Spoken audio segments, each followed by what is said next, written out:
Rajasthan breaking news में आपका स्वागत है। खबरों के सबसे विश्वसनीय ठिकाने से मैं रमेश गांधी। राम लक्ष्मण की जोड़ी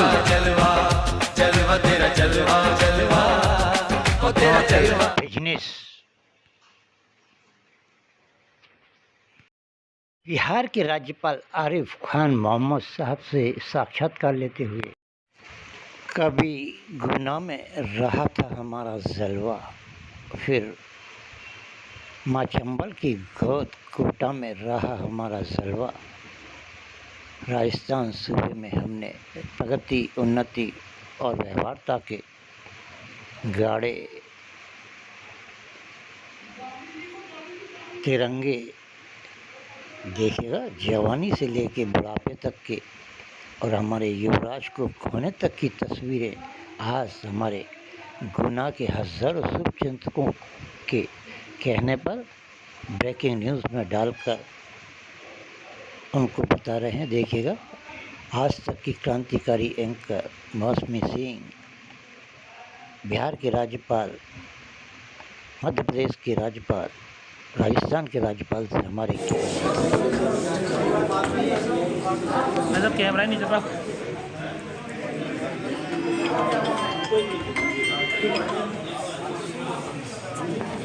जलवा जलवा तेरा जलवा।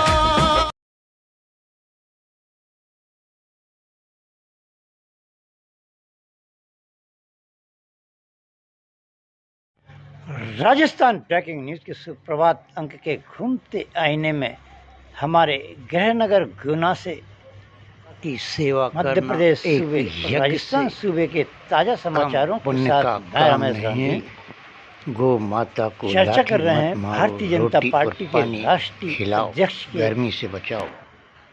ताज की भारतीय जनता पार्टी के अध्यक्ष के ताज को लेकर कई महीनों से मैराथन दौड़ चल रहे हैं।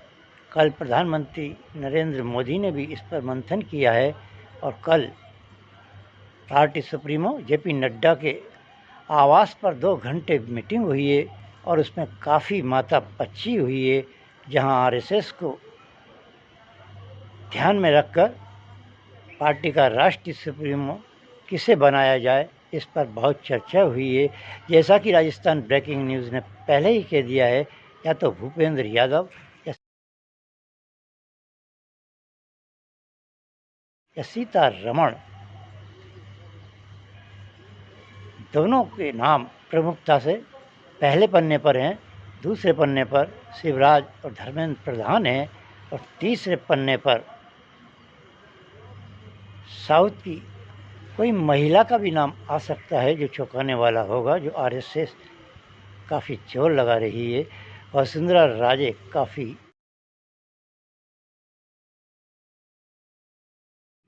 कोसों पिछड़ गई है और अब वह अपने कौप भजन महल में बैठी हुई मंत्रणा कर रही है।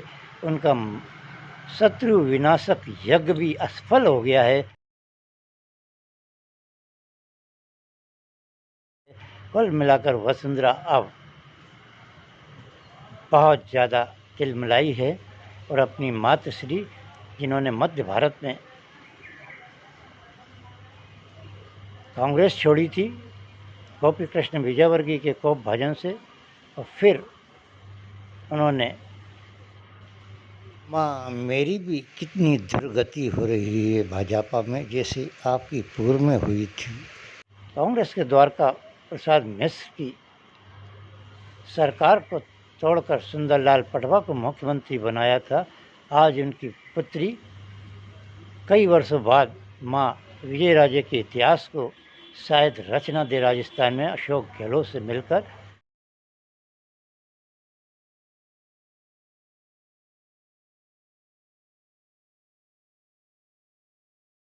भारतीय जनता पार्टी की सरकार को अस्थिर कर सूबे के मुख्यमंत्री भजनलाल कल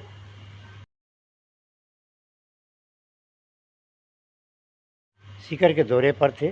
कितनी बड़ी चूक हुई है उनके कारगेट में कि एक तो सबसे पहले सांप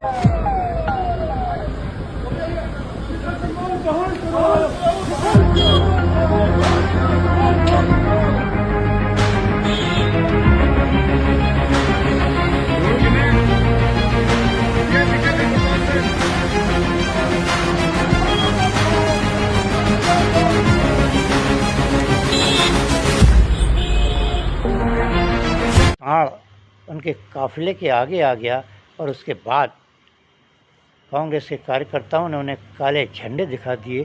कहाँ गई है राजस्थान सूबे की कानून और व्यवस्था? इतने इतने बड़े मुख्यमंत्री के काफिले में सुरक्षा घेरों को तोड़कर पशु और नर काले झंडे दिखा रहे हो।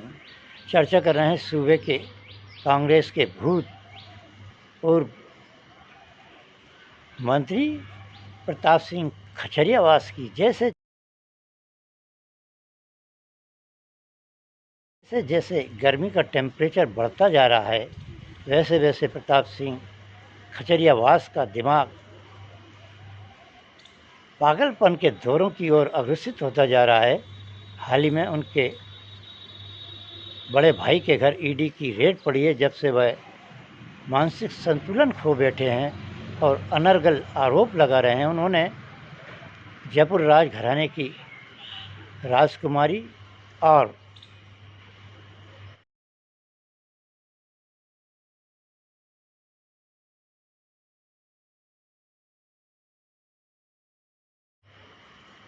भजनलाल सरकार की उप मुख्यमंत्री दिया कुमारी पर किस तरह का निम्न स्तरीय घिनौना तंज कसा है, उससे सारा सूबा आहत हो गया है। कांग्रेस पार्टी भी आहत हो गई है और कांग्रेस के सुप्रीमो ने तो उन्हें लताड़ तक लगाई है। वहीं दूसरी ओर हनुमान बेनीवाल ने तो कह दिया कि प्रकाश सिंह का चरित्र चाल क्या है, ये तो जब वह परिवहन मंत्री थे तभी लोगों को पता पड़ गया था। जो अपने परिवार के सगे नहीं हुए, उनके बड़े पापा भैरव सिंह के, जो अपने कांग्रेस के प्रदेश अध्यक्ष ने जिन्हें उंगली पकड़कर मंत्री तक पहुंचाया, सचिन पायलट के सगे नहीं हुए। और भ्रष्टाचार करने में नंबर 1 रहने वाला प्रकाश सिंह खचरियावास का परिवार परिवहन घोटाले में फंस गया था और चालाक चतुर मुख्यमंत्री अशोक गहलोत ने उनको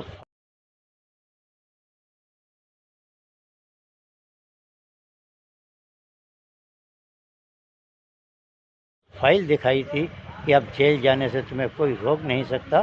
तो प्रताप सिंह खचरियावास ने बाड़ाबंदी में किए हुए सारे विधायक मंत्रियों को अशोक गहलोत के समक्ष यही निवेदन किया था कि मैं सचिन पायलट की खिलाफत करूंगा। और उन्होंने बाड़ाबंदी जब मुख्यमंत्री अशोक गहलोत की सरकार को सचिन पायलट अस्थिर कर रहे थे, तब पाला बदला। ऐसे गद्दारी के सबूत हनुमान बेनीवाल ने प्रताप सिंह खचरियावास पर लगाए हैं। वहीं चर्चा कर रहे हैं हम हमारे गृहनगर गुना की। काफ़ी लंबे अरसे बाद आए हैं हम। गुना की फिज़ा और दिशा बदल गई है। बाज़ार तो वही सकड़े हैं, रोडें भी सकड़ी हैं, लेकिन गुना की बाहरी सीमा में जो निर्माण कराया गया है, जो प्रगति हुई है, वो काफ़ी बहुत ही अच्छी है और सौंदर्यीकरण की प्रतीक बताती है। जहाँ एक और मोहनलाल सरकार या फिर पूर्व की सरकार शिवराज की सरकार हो, उसने गुना के लिए कोई महत्वपूर्ण योजना नहीं दी, कोई महत्वपूर्ण प्रगति और उन्नति के आयाम नहीं खोले।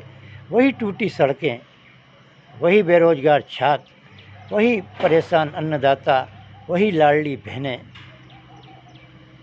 अपने अधिकारों के लिए भटक रही हैं। मोहनलाल यादव ने नया फैसला निकालकर शिवराज सिंह चौहान पर फिर अटैक किया है। उन्होंने लाडली बहन योजनाओं के हज़ारों फॉर्म रद्द कर दिए हैं और अभी तक उनके खाते में 1250 रुपये नहीं डाले हैं, जिससे वो बहनें काफ़ी परेशान हाल हैं और एक एक रुपये की बाट जोड़ रही हैं कि कब मुख्यमंत्री जी हमारे खाते में डालेंगे पैसे। कुल मिलाकर अब ये देखने को आ रहा है कि गुना में भारतीय जनता पार्टी की सरकार है, भारतीय जनता पार्टी के विधायक हैं, लेकिन जनता परेशान है। बूंद बूंद पानी को तरस रही है जनता, पानी आ नहीं रहा है। भीषण टेम्परेचर है, 45 डिग्री को कल पार कर गया। जब हम शादी में शिरकत करने गए सारा शरीर झुलस गया। कुल मिलाकर अब बहुत ज़बरदस्त तरीके का टेम्परेचर बढ़ता जा रहा है और शायद पारा मध्य प्रदेश सूबे में सबसे ज़्यादा गुना का कल रिकॉर्ड दर्ज किया गया। मुझे 85 में बाढ़ पार्षद बनाने में अहम साथी थे, वो पत्रकार थे।